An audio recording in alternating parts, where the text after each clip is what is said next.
Rule 9. Decide what you want money for.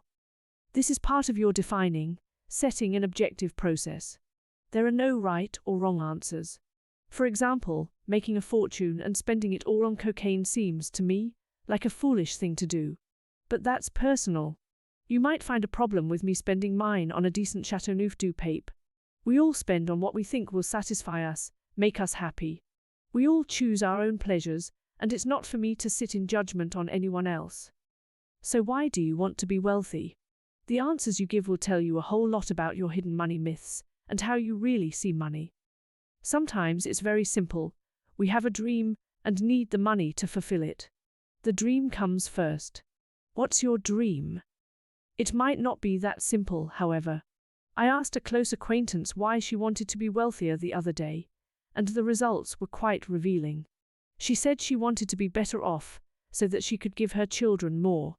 And in giving them more, they would stay at home longer. And if they stayed at home longer, she wouldn't have to face a possible old age alone. So basically, she wants to be wealthy to stave off loneliness.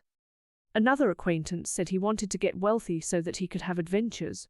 When pressed further, it seemed his adventures were the running away sort, where he could be young, free and single again. Is money really the answer for either of these people? Is it for you? When you know what you want greater wealth for, think also about alternative ways to meet your needs. I said earlier, I wanted to be wealthy so that I could pay for medical care for any close family member that might need it. I could invest in some simple medical insurance to cover that instead. Consider also what you don't need more money for. I like my toys, cars and boats, but have found that my investments in such things hasn't increased as my income has gone up. I still like old cheap sports cars and old boats that need plenty of maintenance.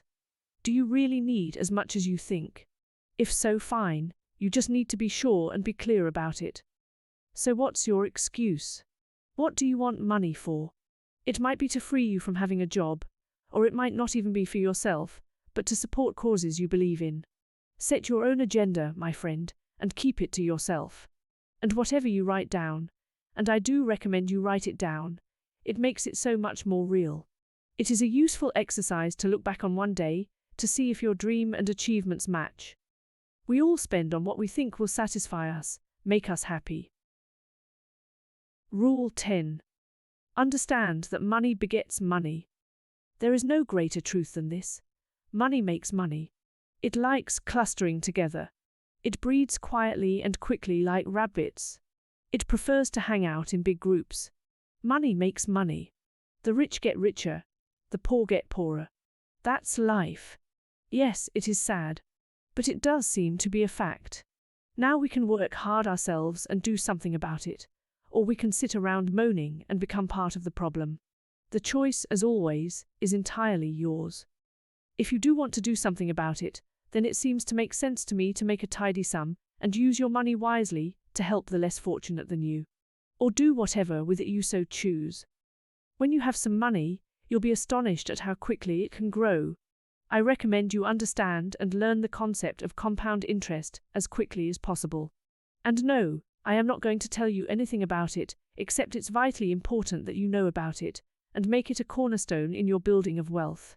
The reason I'm not going to tell you anything about it is, firstly, this isn't that sort of a star, and secondly, I'm not going to do all the work for you.